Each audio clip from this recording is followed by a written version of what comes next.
Bu, ternyata masih ada kasus bullying.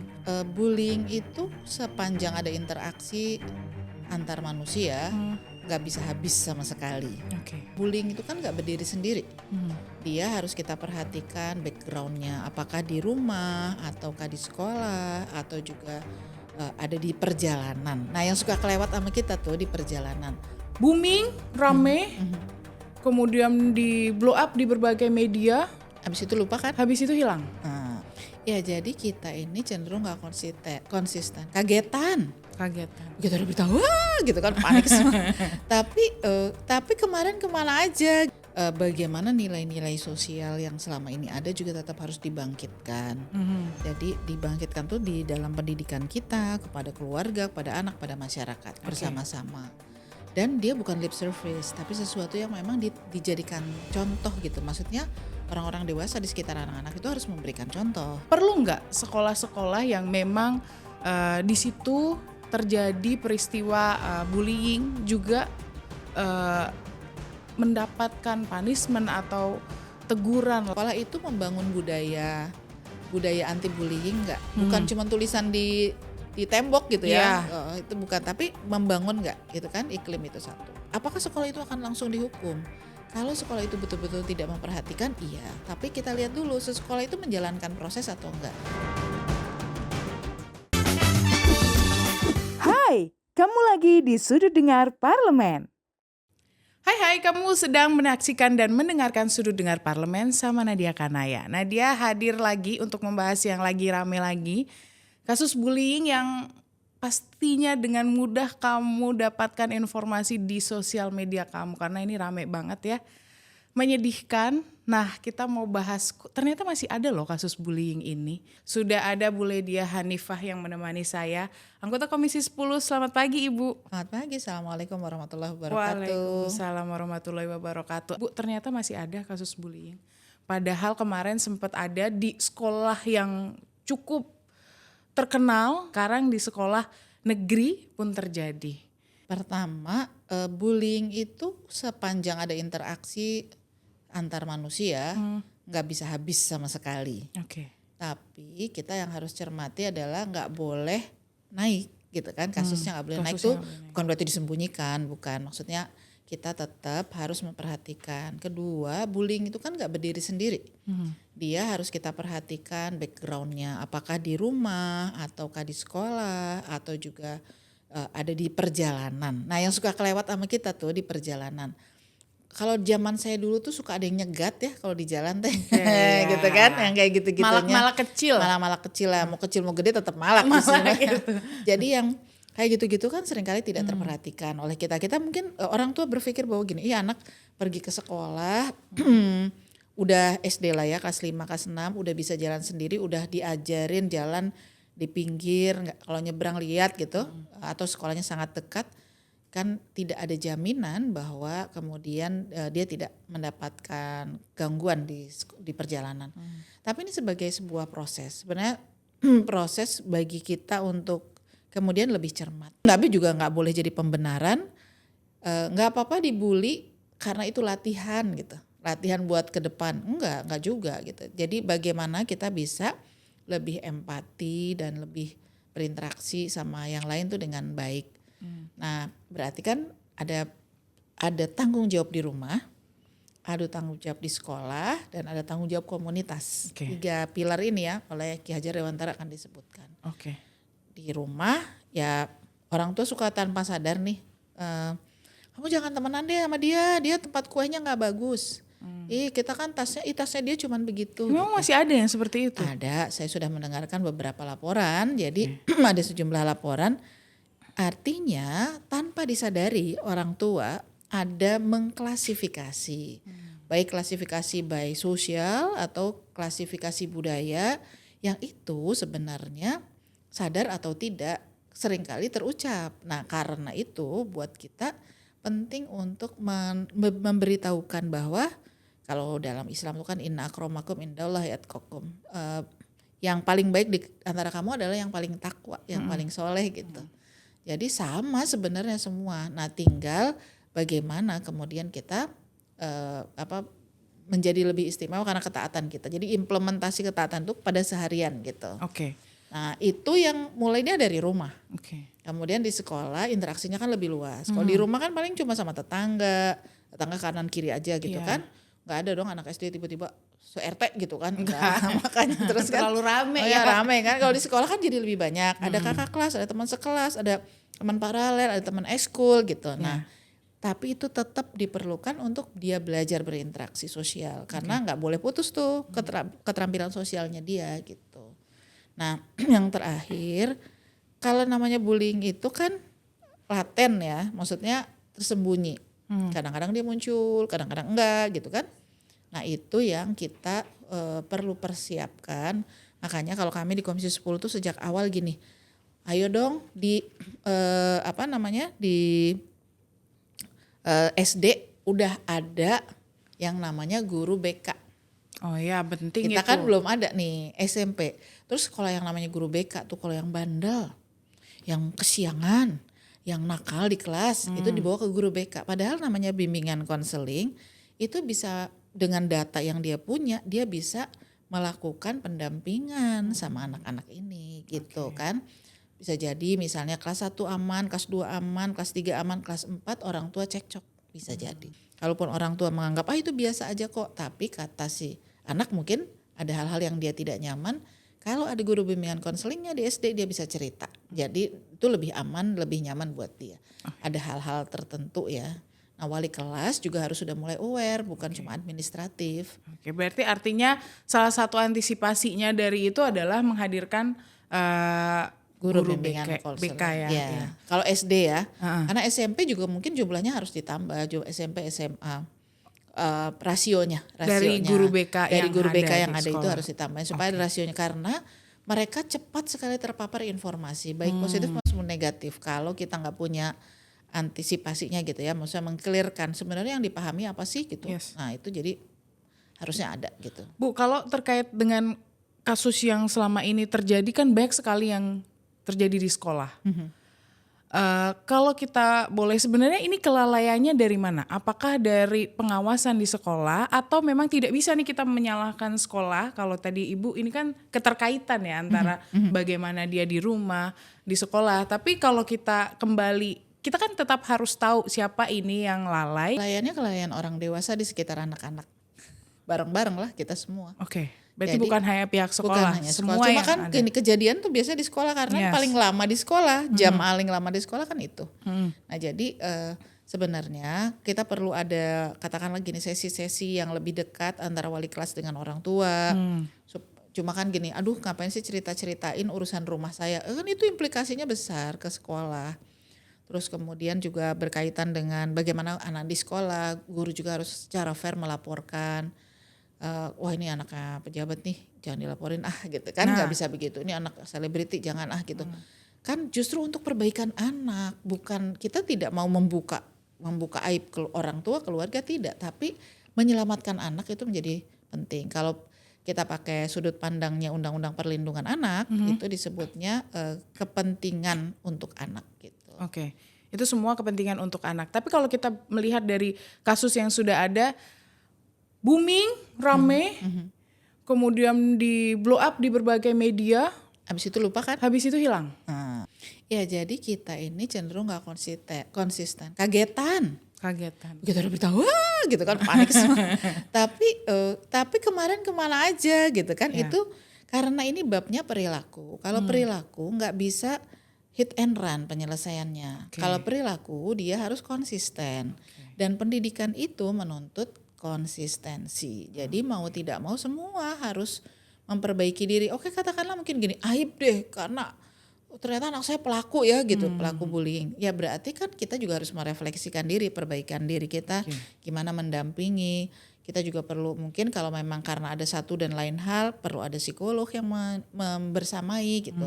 Makanya kan alhamdulillah DPR sudah menyelesaikan undang-undang tentang pendidikan dan layanan psikologi supaya masyarakat lebih mudah aksesnya terhadap bantuan-bantuan sosial itu kan ini nggak kelihatan. Iya betul. Ada beban apa di anak, terus kemudian baik pelaku baik korban itu memerlukan pendampingan. Makanya kalau di Undang-Undang Perlindungan Anak yang perubahan pertama itu ada restitusinya itu kalau ada anak-anak korban itu tetap harus dibayarkan untuk apa? Untuk pendampingan psikisnya gitu. Oke, nah kita masih mau membahas lagi ya karena terkait bullying ini sebenarnya ada di sekitar kita. Bahkan bukan anak sekolah, kadang kita yang sudah dewasa pun tanpa sadar melakukan itu atau terkena dari bullying. Kita masih akan bahas selengkapnya terkait dengan bullying, khususnya di dunia pendidikan. Jangan kemana-mana, tetap di Sudut Dengar Parlemen. Hai, kamu lagi di Sudut Dengar Parlemen. Kembali lagi di Sudut Dengar Parlemen, masih sama Nadia Kanaya dan Bu Ledia. Kita masih membahas soal bullying. Sangat-sangat menyedihkan ya dengan hal-hal itu terjadi di anak-anak, apalagi di sekolah, di mana seharusnya sekolah menjadi ruang yang nyaman dan aman untuk anak-anak. Tapi kalau kita melihat kasus-kasus yang sebelumnya kan kita juga perlu tahu ya Bu, sebenarnya apa sih cara yang tepat gitu loh supaya ini tuh benar-benar berhenti nih. Walaupun kalau tadi kata Ibu selagi ada interaksi ya akan tetap ada proses bullying. Tapi kalau dengan cara yang kayak kemarin-kemarin ada booming kemudian hilang, ini kan orang-orang jadi kayak abai dan terlupakan aja gitu. Jadi memang kita perlu meminimalisir itu satu ya. Bagaimana nilai-nilai sosial yang selama ini ada juga tetap harus dibangkitkan. Jadi dibangkitkan tuh di dalam pendidikan kita, kepada keluarga, kepada anak, pada masyarakat bersama-sama. Dan dia bukan lip service, tapi sesuatu yang memang dijadikan contoh gitu. Maksudnya orang-orang dewasa di sekitar anak-anak itu harus memberikan contoh. Gak bisa nuntut anak gak boleh ngebully, tapi si bapaknya suka ngata-ngatain kan, kamu nilainya jelek, anak siapa? Nah, anak bapaknya gitu kan. Percontohan ini Bu mungkin kayak bercandaan orang dewasa. Bercandaan juga kan kadang-kadang ya tanpa disadari kita tuh sudah melakukan hal-hal yang seperti itu gitu. Nah tapi kalau ke anak itu akan memberikan kesan yang lebih dalam kan.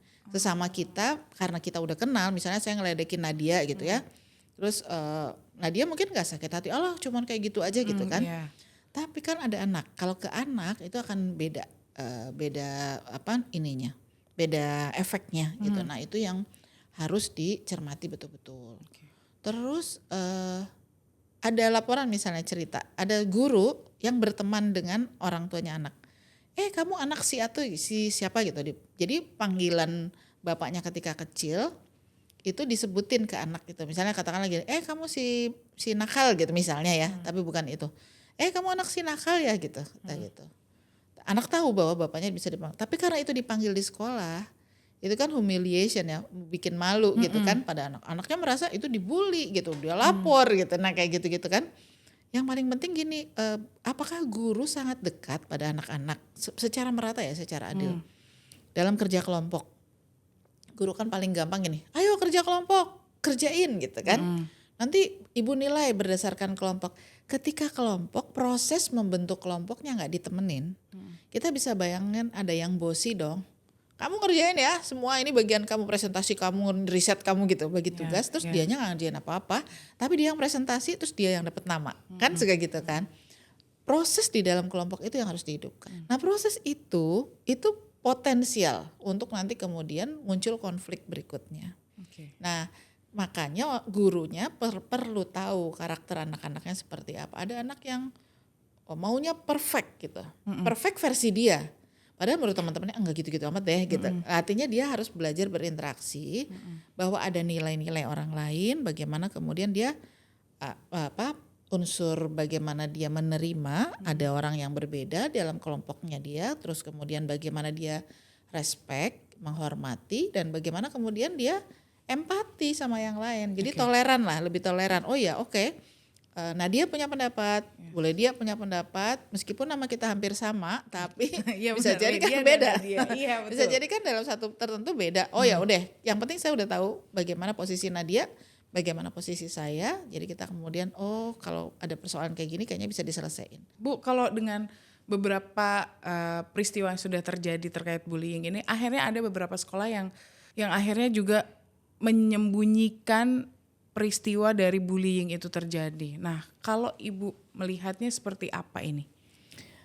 Ketika kita masuk sekolah menengah, pendidikan dasar dan menengah akan berbeda pendekatannya dengan perguruan tinggi. Perguruan tinggi itu kita cenderung menganggap bahwa mereka udah dewasa, habis gitu udah suruh urusin sendiri lah Ya, gitu. sudah bisa bertanggung jawab ya. Seolah-olah gitu kan. Padahal sebetulnya kadang-kadang itu bawaan dari masih kecilnya. Ketika dia merasa gini, dia merasa bebas di udah teman yang suka ngebully dia nggak mau ngadu, ternyata masuk ke kampus yang sama, ada lagi si orang itu gitu kan, bisa jadi kan. Ada beberapa anak yang misalnya ketika masuk naik ke jenjang berikutnya, aku nggak mau sekolah di situ karena dia ada di situ, gitu kan.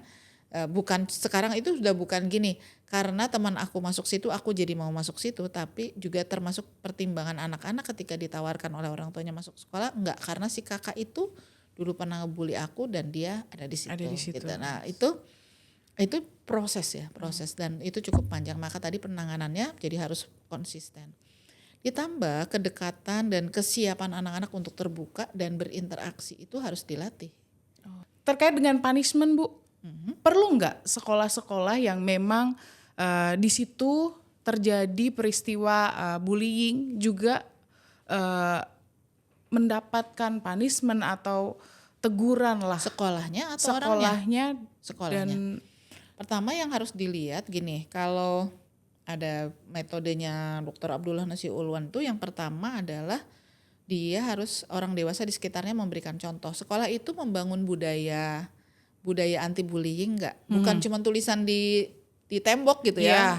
Itu bukan, tapi membangun enggak? Itu kan iklim itu satu. Kedua itu harus dicontohin sama semuanya. Oke. Yang ketiga yang pertama kedua pembiasaan. Jadi itu dibangun, budaya itu dibangun. Bukan cuma dicontohin oleh orang dewasa tapi budayanya dibangun. Ketiga dikontrol. Persoalan kita tuh seringkali di kontrolnya. Yang keempat baru kemudian kita berpikir untuk hukuman. Sebelum kontrol tuh ada nasihat dulu. Dinasehatin tuh contohnya tuh maksudnya gini, dinasehatin tuh sebenarnya bagian dari proses evaluasi. Oke. Dia bisa evaluasi kalau dia bareng-bareng dong, gurunya bareng-bareng ada di situ, baru bisa terjadi proses controlling, terus evaluasi, terus terakhir baru kita beri hukuman. Oke. Nah ini proses ke individu, terbangun nggak? Nah ketika kemudian kita melihat dari masyarakat ya, maksudnya secara umum, itu kalau kita lihat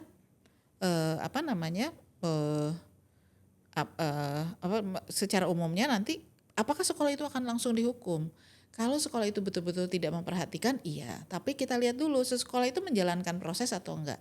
Kita tuh suka gini, maunya langsung iya apa enggak gitu. Padahal ada sesuatu tuh ada prosesnya. Yes. Enggak instan. Kebanyakan makan mie kayaknya. Kan sebenarnya itu bukan mie yang tiba-tiba langsung instan, ada proses. Nah, kita ini banyak meninggalkan proses. Nah, proses itu yang proses tuh capek. Capek tuh karena dia harus ngikutin ini udah diajarin begini salah, mundur lagi, maju lagi gitu kan. Itu kan bagian-bagian yang pembentukan karakter itu bukan cuma tertulis A B C D, pilih A B C gitu kan, bukan. Yang ada dalam diri. Nah, makanya itu jadi harus berkesinambungan gitu. Artinya ketika ada sesuatu di sekolah, ketika ada peristiwa ini, sekolah juga akan ibaratnya kayak diaudit, dicek kembali apakah dia harus sudah dilihat menjalankan apakah dia sudah menjalankan prosedur proses, yang betul atau enggak. Nah, yang paling susah misalnya ini ada satu kejadian bukan di dapil saya tapi ada disampaikan, ada kejadian misalnya seorang ayah ternyata dia dituduh melakukan sesuatu yang tidak dia lakukan tapi disebarluaskan via sosial media. Sampai akhirnya diberhentikan dari pekerjaannya. Berarti kan proses tabayun tuh apa, check and rechecknya nggak ada kan, apa yang sudah dilakukan gitu. Cuma gara-gara rame di sosmed ya udah diberhentiin. Akibatnya bukan cuma si bapak, tapi anaknya juga terkena. Anaknya juga dibully di sekolah sampai akhirnya nggak sekolah. Nah kalau kayak gitu siapa yang mau tanggung jawab? Kalau di hari akhir sih udah tahu deh, kita tahu siapa yang bakal dihukum. Tapi kan ini di dunia, urusan dunia urusan kita dulu nih gitu. Kita mau bagaimana? Maka termasuk di sosial media juga harus ada literasi digital. Bagaimana mereka hanya posting yang positif.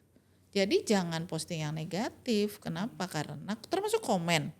Terus nggak usah ketakutan gini, kalau kita nggak komen negatif kayaknya nanti nggak ada teman kita gitu. Kan nggak gitu. Jadi proses Mari kita sama-sama menghargai proses, melihat proses. Karena orang yang berubah, dulu mungkin dia pelaku bullying, tapi ketika dia menyadari kan dia punya proses. Jangan sampai membuat dia tidak jadi akhirnya kemudian jadi korban bullying karena orang tidak menghargai proses dia sedang menjadi baik, terus kan dia dulu begitu, kan gini gitu kan. Gitu. Berikan kesempatan yang kedua. Kayak saya nanti diberikan kesempatan yang berikutnya buat tanya lebih dalam soal bullying ya. Karena waktunya di segmen ini udah habis kata Mbak Inggar. Kita balik lagi di segmen selanjutnya, tetap ngomongin bullying. Jangan kemana-mana, tetap di Sudut Dengar Parlemen. Hai, kamu lagi di Sudut Dengar Parlemen. Kembali lagi di Sudut Dengar Parlemen, masih sama Nadia Kanaya dan Bu Ledia di sesi terakhir membahas soal bullying. Semoga informasi yang tadi kita bahas di segmen 1 sampai segmen 2 dan ini mau masuk ke segmen 3 juga sampai juga ke semua pendengar dan pemirsa ya. Kita lanjut ngomongin bullying, Bu. Kalau di Korea Selatan ini sudah ada yang kalau mau masuk perguruan tinggi bisa tuh dicek. Apakah si siswa ini atau siswi ini punya track record pernah melakukan bullying, dan beberapa kampus akan tidak kalau seandainya dia memang pernah melakukan bullying. Tapi kalau tadi Ibu menyampaikan ya sebenarnya mereka yang melakukan bullying juga ketika ingin berubah harus ibaratnya memiliki kesempatan kedua untuk menjadi jauh lebih baik gitu. Jadi yang penting tercatat prosesnya sudah sampai mana gitu kan. Pendamping di beberapa negara, pendampingan atas perilaku yang menyimpang dikategorikan ya, misalnya dia anger management ya, manajemen marah gitu segala macam itu ada treatmentnya gitu. Nah ketika mereka sudah mengikuti treatment itu kan berarti ada track record baik. Masalahnya di kita kan pencatatan nggak bagus. Maksudnya tadinya SMP-nya di mana, SMA-nya di mana gitu, pencatatan tentang nilai akademik aja seringkali hilang-hilangan. Jadi ini yang bab nyatet itu di kita tuh memang masih belum. Bagaimana bisa tahu track record? Nanti misalnya mau lihat dari sosial media siapa, terus belum yang komen-komen di bawahnya gitu. Terus apa yang mau diukur? Kan jadi nggak jelas. Kalau menurut saya sih kalau misalnya itu kan bisa dilakukan wawancara, bisa dilakukan banyak hal ya gitu investigasinya ya gitu. Tapi kalau mahasiswa segitu banyak harus dicari satu-satu agak repot juga sih ya. Makanya harus diantisipasi dari awal. Diantisipasi jangan sampai kemudian itu terjadi. Nah, kita punya banyak hal potensial yang dilakukan nih, misalnya satu potensial bullying ya di sekolah ya. Satu, kalau kita nggak punya data nih, gara-gara kita nggak punya data. Satu, yang kesulitan belajar. Kan ada anak-anak kita yang disleksia namanya. Disleksia itu kan sulit untuk membedakan huruf ke kanan ke kiri dan lain sebagainya. Dia perlu treatment sendiri, tapi dia tidak harus masuk sekolah luar biasa. Di kitanya gurunya juga nggak punya ilmu yang cukup untuk itu. Harus ada kelas untuk guru-guru ya, upgradingnya guru-guru tentang kesulitan belajar. Ada yang misalnya health impairment, artinya dia dari kecil udah bukan maunya dia, ternyata misalnya dia diabetes sejak kecil, harus nyuntik misalnya kan, atau dia harus minum obat. Terus ada dengan berbagai macam penyakit sekarang kan penemuannya juga kan beda-beda ya. Ada yang kanker sejak kecil, nah itu harus punya treatment yang berbeda. Nah jadi ketika kemudian sekolah udah punya data, sebenarnya harusnya Kementerian Pendidikan sih yang punya data. Terus kemudian mengajarkan juga treatmentnya kalau yang begini seperti apa gitu. Nah jadi anak-anak sudah dibiasakan dikenali bahwa ini loh mereka punya persoalan-persoalan yang gak sama dengan kamu mungkin punya yang lain. Ini temanmu punya ini, ayo kita perhatikan mereka. Jadi berbeda itu gak masalah. Karena perlakuan yang berbeda itu bukan berarti gak adil, tapi adil itu kan menempatkan sesuatu pada tempatnya. Terus misalnya ada yang disabilitas. Disabilitas, kenapa sih Bapak kalau yang ini gak harus ikut olahraga? Ternyata karena misalnya dia punya defisiensi misalnya dalam apa gitu kan gitu. Yang bab-bab begitu itu kan mesti dikasih tahu. Terus bagaimana dia tetap bisa berprestasi, tetap bisa bersama-sama dengan yang lain gitu. Bu, kalau yang terkait bullying ini, kalau seandainya tadi yang diterapkan di Korea Selatan diterapkan di Indonesia, menurut Ibu sesuai atau? Sepanjang kita punya sistemnya dari sekolah menengah bisa, nggak ada masalah. Tapi apakah itu bisa membuat efek jera, Bu? supaya Kalau efek jerak tuh gini, kita tuh punya pemahaman yang salah terkait dengan bullying. Kalau pelaku bullying itu sudah sampai tindak kriminal, ya harus dihukum. Kan kita suka mikir restoratif justice gitu. Enggak, kan ada ketentuannya kan di Undang-Undang Sistem Peradilan Pidana Anak kan. Umur 12 Iya. kalau dia sudah 12 ke atas itu jangan main-main, kamu udah 12. Kalau dalam Islam dia udah balik gitu kan. Udah tanggung jawab sendiri kan, tanggung jawabnya pada yang maha kuasa gitu, dan juga kepada sistem sosial. Oke. Jadi nggak bisa cuma karena dia kemudian correctional perilaku aja, tapi harus dipastikan kalau correctional itu ada sistemnya. Misalnya gini, dinas sosial itu mantau nggak sih sampai perubahan perilaku gitu. Jadi memastikan bahwa dia ikut, katakanlah mungkin bukan di dinas sosialnya, tapi ada treatment lembaga-lembaga psikologis atau lembaga perubahan perilaku itu ada dilakukan di situ. Oke, bicara soal bullying ini ternyata kompleks ya. Banyak pihak yang ikut campur, yang juga bertanggung jawab, dan nggak bisa kalau tadi Ibu bilang ya memang harus konsisten untuk memperbaiki itu semua gitu. Dan mungkin memang mereka ini juga nantinya ketika sudah terjadi seperti ini dan masyarakat aware, pasti akan ada rasa oh iya ya, kenapa ya aku melakukan ini, kenapa ya aku menjadi seperti ini gitu. Pendampingannya Bu sejauh ini apakah sudah ada bagi pelaku setelah case-nya ini terblow up sedemikian besarnya ini? Apakah sudah ada pendampingan bagi pelaku maupun korban? Sependek pengetahuan saya sih kalau yang sistematis gitu ya dalam misalnya di pemerintahan daerah, karena kan kalau SMP itu di kota, kabupaten, kewenangannya di SMA itu di provinsi belum ada. Jadi secara sistematis bahwa ini loh dirujuk ke sini misalnya untuk dilakukan pendampingan. Oke. Misalnya ada biro konsultasi psikologi itu bukan cuma buat ngetes IQ, tidak, tapi bagaimana kemudian mereka bisa mengoptimalkan itu, misalnya dirujuk atau dirujuk ke bimbingan konselingnya dan di sekolah misalnya. Itu sampai sekarang kita belum dapat yang informasi yang benar-benar valid terkait dengan itu. Jadi memang PR-nya adalah kita bangun yuk sistem, jadi bukan kagetan. Kita bangun sistemnya sama-sama, kemudian bisa diimplementasikan oleh semua, oleh keluarga, mau keluarga muda, keluarga pernah muda, semuanya. Kan Keluarga suka pernah muda. Kan nggak enak kalau disebutin yang berlawanan. Iya. Jadi itu jadi bagian yang harus digerakkan bersama-sama. Hayu kita, mungkin beda pendekatan, tapi yang jelas tadi prinsipnya tuh bahwa manusia itu punya hak untuk dihormati, ada empati gitu kan, toleransi. Karena yang paling mulia di sisi Allah itu adalah orang-orang yang orang yang bertakwa. Jadi ya bagaimana kemudian mereka akan mengimplementasikan ketakwaan itu pada interaksi sosialnya gitu. Oke, yang terbaik untuk sosialnya ya. Ke Tuhan dan ke sesama. Hablum minallah, hablum minan nas. Iya, gitu. betul. Nah, Bu, kalau yang terakhir nih. Masih banyak ternyata ya, berarti dari semua ini terkait dengan mental issue ini yang terabaikan. Terakhir Bu, mungkin yang ingin Ibu sampaikan kepada orang tua, mungkin siswa maupun sekolah terkait jangan sampai nih ada kasus bullying, apa yang harus mereka lakukan, bagaimana cara mengawasi putra-putri dan anak didik, dan kita sebagai anak-anak generasi muda ini harus seperti apa? Panjang tuh.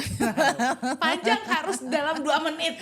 Gimana ceritanya? Oke, buat para orang tua, jadilah teladan kepada anak-anak bagaimana kita merespek, kita menerima ada orang-orang di sekitar kita punya kelebihan dan kekurangan.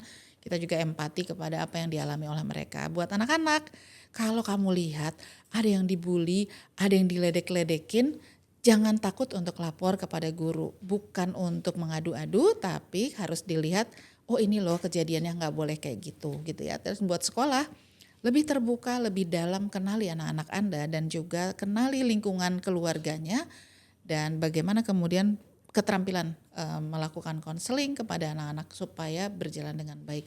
Kalau ada Pak RT, Pak RW, lihat di lingkungan kita ada anak-anak yang lagi pergi sekolah ternyata diperlakukan tidak baik oleh warga sekitar, bantu dong supaya kemudian anak-anak kita selamat masa kanak-kanaknya, selamat masa dewasanya. mudah-mudahan selamat dunia akhirat Oke, insyaallah. mungkin buat kita semua lah ya.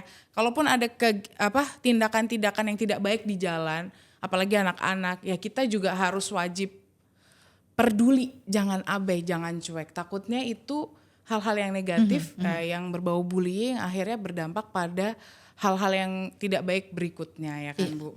Betul. Ya. Oke, terima kasih ya Bu Ledia sudah membagikan informasi terkait bullying ini. Semoga nantinya juga pasti akan ada pembahasan di Komisi 10 terkait ini Bu. Komisi 10 itu bahasnya berulang-ulang. Berulang-ulang ya. Dan yang paling seru di grupnya Komisi 10 itu kalau di WA tuh ada kejadian ini gitu. Waduh, kita udah langsung bertindak. twing gitu, pusing kan langsung. Pengawasannya langsung tuh. Nah, jadi semoga apa yang dibagikan informasinya juga sampai kita mulai dari diri kita ke anak-anak kita, ke lingkungan terkecil kita. Terima kasih sekali lagi yang sudah mendengarkan dan menyaksikan Sudut Dengar Parlemen. Saksikan terus Sudut Dengar Parlemen di episode selanjutnya. Bye.